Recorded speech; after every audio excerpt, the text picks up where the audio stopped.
நான் உங்ககிட்ட கேட்குறேன், நீங்கள் ஸ்ரீகாந்தும் கிருஷ்ணாவும் தான் போதைப் பொருளை விற்றாங்களே, 2 பேரை தவிர யாரும் பயன்படுத்தலையா? இந்தியா முழுமைக்கு இருக்கு இந்த போதைப் பொருள் கலாச்சாரம், கொக்கைன் அதெல்லாம்.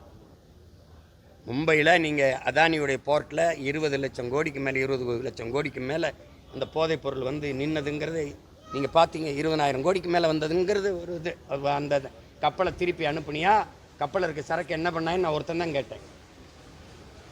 எல்லாரும் பயன்படுத்துகிறாங்க. நான் கேட்குறேன், பயன்படுத்தினா 2 பேரை கைது பண்ணுற, வித்தவன் எங்க? நீ என்ன மாதிரி கட்டமைப்ப? காட்டுக்குள்ளே இருந்த எங்கள் வீரப்பனை சந்தன கடத்தல், வீர கடத்தல், யானை தந்தத்தை கடத்தல், கடத்தல் கரம்ப. ஏய், வித்தவன் காட்டுக்குள்ளே இருந்தான், வாங்கினவன் எங்கே இருந்தான்? எங்கே இருந்தா வாங்கினவங்கள எவனை கைது பண்ண? நீ ஸ்ரீகாந்தும் கிருஷ்ணா தான் குற்றவாளிகளா? அப்பாவிகள். பாலா 2 பேரும் கைது பண்ணதுனால நீங்கள் இப்போ பேச வர்றீங்க இல்லையா? நான் வித்துக்கிட்டு தானே இருந்திருப்பான். நேற்று விற்கும்போது டக்குன்னு பிடிச்சிக்கிட்டீங்களா? வித்தவன் யார்? அதை இந்த ஸ்ரீகாந்துக்கு வித்தவன் ஒரு அதிமுக காரனோன்னா அதை திருப்புறீங்க. அப்போ திமுக காரங்களுக்கு இந்த போதைப்பொருள் விற்பனைக்கு எந்த சம்மந்தம் இல்லை, எந்த சம்மந்தமும் இல்லை.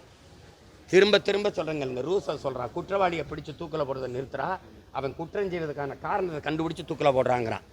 நீங்கள் குற்றவாளி யாருன்னு பாரு, எப்படி சரக்கு வருது, எப்படி விற்கிறான்னு அந்த வேற வெட்டு. நீ இலையை கிளையை வெட்டிக்கிட்டு இருக்க. நீ இப்போ உள்ளே போட்டதுனால இந்த போதைப்பொருள் விற்பனை நின்றுமா இல்லை தடுத்துக்கப்பட்டுருமா? 2 அப்பாவையும் பழியாயிட்டான், அவ்வளோதான்.